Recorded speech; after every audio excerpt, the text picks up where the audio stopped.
स्वतःची तुलना थांबवा. ते तुमचं फोकस आणि शांती कशी बिघडवते ते बघा. थिओडरस रोझवेल्ट यांचं खूप भारी वाक्य आहे. ते काय म्हणतात, comparison is the thief of our Joy. पण खरं सांगू का, हे आपल्याला माहिती असलं तरी आपण रोज दुसऱ्याशी तुलना करत असतो. बरोबर आहे ना? कधी लक्षात आलंय का, तुलना केली की आपण लागलीच दुखी होतो.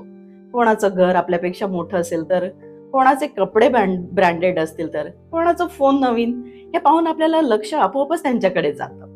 पण एक एक्झाम्पल देऊ, सचिन तेंडुलकर यांनी कधी दुसऱ्याशी किंवा कुठल्या दुसऱ्या बॅट्समनशी तुलना केली का? नाही ना. त्यांनी फक्त त्यांचे शॉट्स परफेक्ट कसे करायचे त्याचीच प्रॅक्टिस स्ट्रॉंग केली.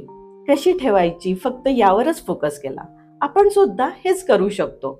एक सोपी माइंडसेट ट्रिक दुसऱ्याशी नाही तर स्वतःशीच तुलना करा. कालचे आपण आणि आजचे आपण याच्यात फरक पहा.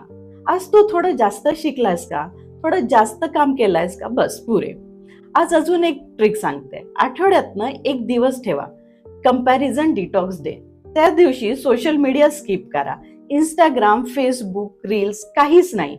फक्त स्वतःकडे लक्ष द्या. फॅमिली सोबत वेळ घालवा. छान वॉकला जा. थोडं बुक वाचन करा. पहिल्या वेळेस थोडं ऑकवर्ड वाटेल, पण एक दिवसातच तुम्हाला कळेल की तुम्हाला किती शांत वाटतंय. बरोबर?